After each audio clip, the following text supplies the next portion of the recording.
until a kaleidoscope of fire in vivid color engulfs her. 1. Houston. When the final bell rang at Bruce Elementary School on a warm May afternoon, Jane Aaron's best friend Nicole, a teacher like Jane, helped her carry her things to the car. "Wow," Nicole said as she wedged a box into Jane's trunk. "This is kind of like the end of an era, isn't it?" "Not at all," Jane said unconvincingly. She shut the trunk. "It's just a break, Nick. I'll be back next fall." She wrapped her arms around Nicole and gave her a hug. "Okay, here I go, off to tell them." Nicole smiled and tucked a curl behind Jane's ear. "Hang in there. Hang in there," as if Jane had been dangling from the end of a rope, twisting in the wind, which, when she thought about it, wasn't too far off the mark. "I'll call you later and tell you how it went." "You better," Nicole warned her. She looked at her car parked next to Jane's. "Don't you dare leave without talking to me, Janie," she added, and glanced sidelong at her friend. "Nick, it's just one summer," Jane assured her. "I'll be talking to you a million times.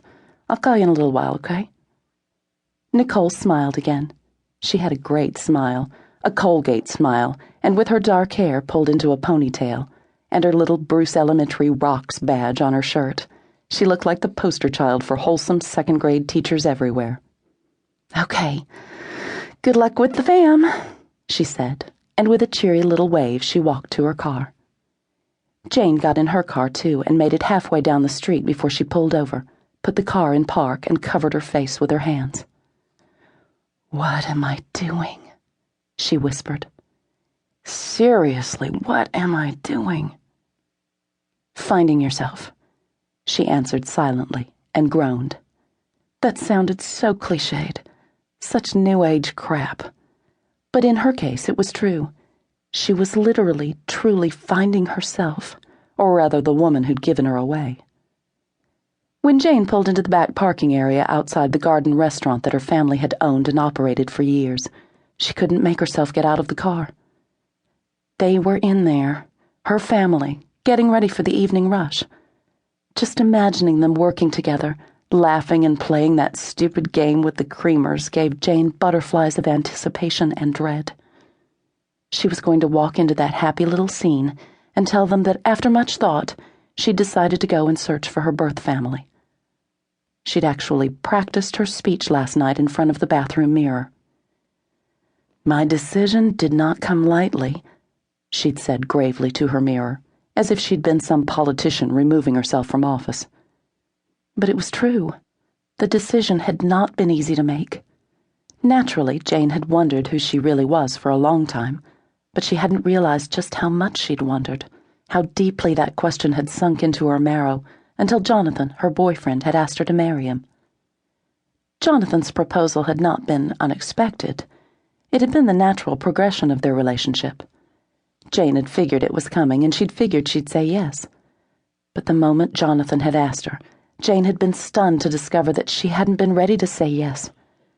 She hadn't known why her epiphany had occurred at that inopportune moment. She'd just known that something had felt wrong, and even a little raw, and she'd not been able to commit fully to Jonathan. Not yet. Jane would be the first to admit that she could be a little obtuse about her feelings.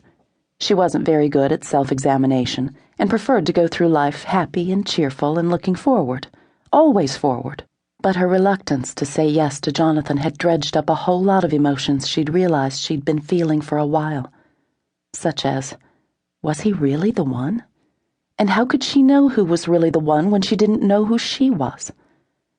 The more she came to understand that knowing the who and why of herself had been questions in her for a long time, the emptier and more uncertain she began to feel about everything. About marriage and kids and family.